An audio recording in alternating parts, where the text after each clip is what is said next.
जय गुरुदेव। आप सभी दर्शकों का मेरे इस चैनल ज्ञान ध्यान कल्याण में हार्दिक स्वागत है। आप सबों पर, आपके पूरे परिवार पर, आपके गुरु और आपके ईश्वर की असीम कृपा बनी रहे। मेरे कुछ दर्शक भीमा ज्योतिर्लिंग की कथा के बारे में जानना चाहते थे, उसके रहस्य के बारे में जानना चाहते थे।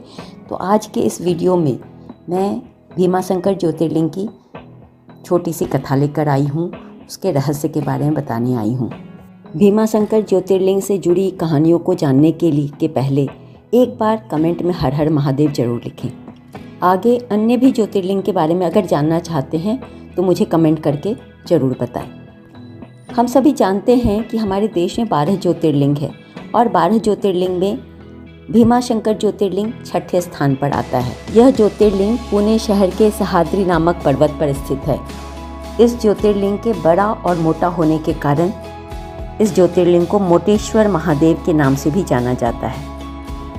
यह ज्योतिर्लिंग भगवान शिव का स्वयंभू रूप है। ऐसा कहा जाता है कि यह ज्योतिर्लिंग तब से है जब शिव प्रकाश के उग्र स्तंभ के रूप में प्रकट हुए थे। ऐसी मान्यता है कि इस ज्योतिर्लिंग के दर्शन करने मात्र से व्यक्ति को समस्त दुखों से छुटकारा मिल जाता है।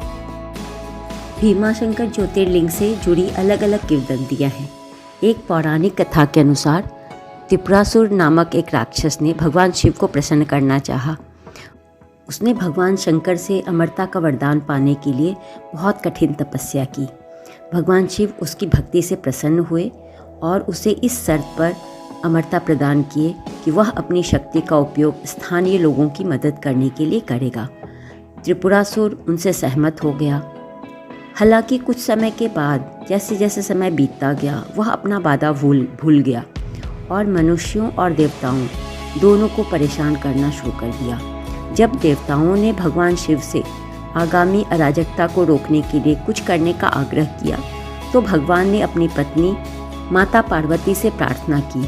वे दोनों अर्धनारी नटेश्वर के रूप में प्रकट हुए और त्रिपुरासुर का वध किया, जिसके बाद वहाँ शांति कायम हुई।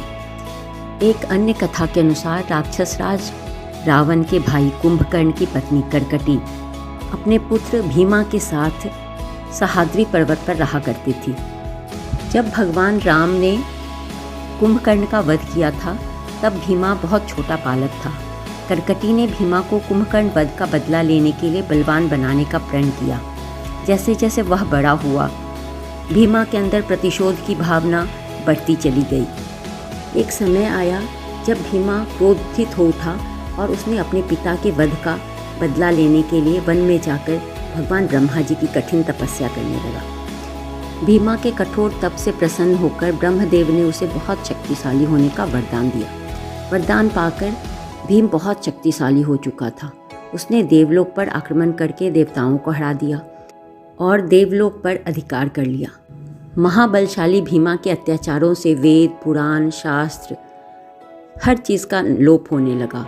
यज्ञ, दान, तप और धार्मिक अनुष्ठान बंद होने लगे। सभी मानव, जीव जंतु और ऋषि मुनि त्रस्त रहने लगे। उस समय राजा सुदक्षिणा कामरूप देश के राजा थे। वे परम शिव भक्त थे।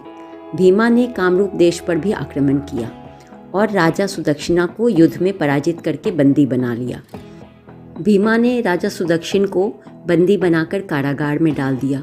सभी देवतागण और ऋषि मुनि भगवान शिव के पास गए और भीमा के अत्याचारों से मुक्ति के लिए प्रार्थना करने लगे।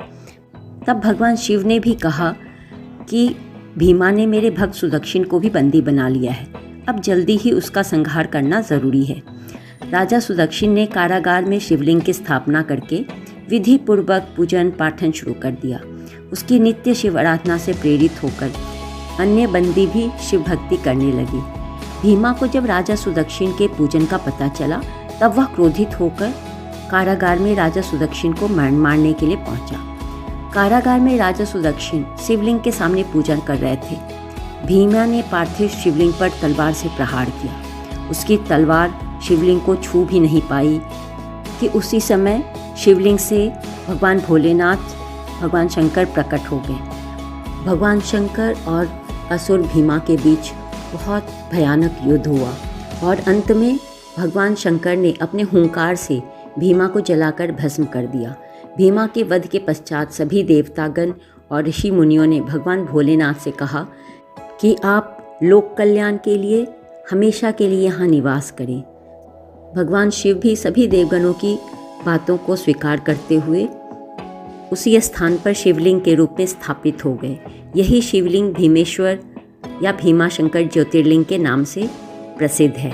आशा है आप सबों को भीमा ज्योतिर्लिंग की कथा और रहस्य पसंद आई होगी। धन्यवाद।